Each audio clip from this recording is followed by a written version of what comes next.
नमस्कार देवी एवं सज्जनों, गजब स्टार्टअप के 5 मिनट एपिसोड में आपका स्वागत है। आज के इस एपिसोड में हम बात करेंगे ओला की।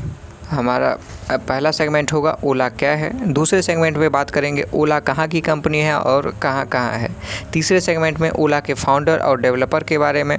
चौथे सेगमेंट में करंट सिचुएशन ऑफ ओला और इन्वेस्टर्स के बारे में बात करेंगे। पांचवा सेगमेंट जो हमारा मास्टर सेगमेंट होगा, जिसमें बात करेंगे पेन पॉइंट की, जहां आपको बहुत कुछ सीखने को मिलेगा, जिससे कि आपके एंटरप्रेन्योरशिप की राह की मुश्किलें आसान होंगी। तो चलिए शुरू करते हैं और बात करते हैं पहले सेगमेंट की, ओला क्या है। ओला भारत का सबसे बड़ा मोबिलिटी प्लेटफॉर्म है और दुनिया की सबसे बड़ी राइड हीलिंग कंपनियों में से एक है।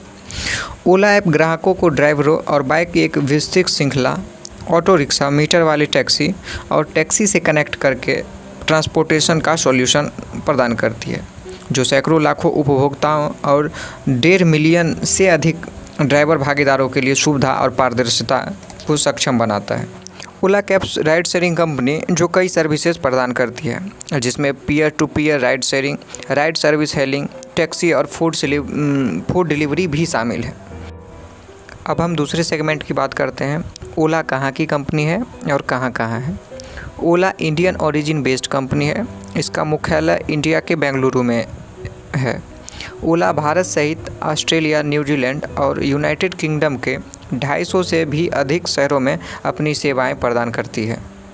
तीसरे सेगमेंट में हम बात करेंगे ओला के फाउंडेशन और इन्वेस्टमेंट के बारे में।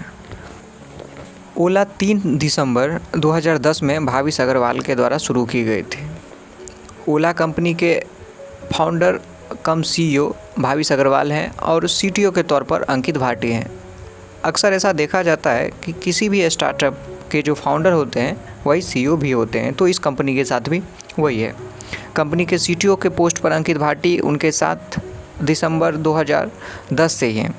इन्वेस्टमेंट की बात करें तो ये काफ़ी इम्पोर्टेंट होता है कि अगर आपके पास इनोवेटिव आइडिया है तो इन्वेस्टर आने के बाद ही आपका वो इनोवेशन काफ़ी बड़े लेवल पे दिखेगा। तो ओला के साथ भी यही हुआ। उनके इन इनोवेशंस में काफ़ी लोगों ने साथ दिया और इन्वेस्टमेंट भी किया।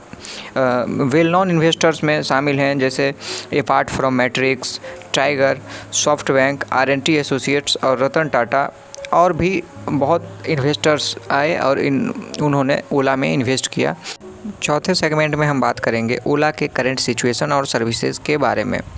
ओला हर साल 1 बिलियन प्लस राइड सर्व कराते हैं, क्योंकि ये 250 से भी अधिक शहरों में अपनी सर्विसेज प्रदान करते हैं। इनके साथ 1.5 मिलियन से भी ज़्यादा ड्राइवर काम करते हैं और 7,000 से ज़्यादा एम्प्लॉय इनके टेक्नोलॉजी और सर्विसेज पर काम करते हैं। ड्राइवर का कंसर्न आया था कि पहले 1 लाख के आसपास हम रेवेन्यू जनरेट करते हैं अगर 10 से 12 घंटे काम करें तो, पर अब वो इंसेंटिव 30 to 35,000 ही रह गए हैं। लेकिन उन्होंने मोनोपोली ऐसा क्रिएट कर लिया है बिज़नेस में कि ड्राइवर छोड़ भी नहीं सकते। एक अच्छी सर्विसेज देते हैं, एक अच्छा लाइफस्टाइल भी वो दे देते हैं, अच्छी राइड भी मिल जाती है और थोड़ा लाइफस्टाइल स्मार्ट हो चुका है। अब हम बात करते हैं कि इस तरह की मोनोपोली को उन्होंने कैसे क्रिएट किया।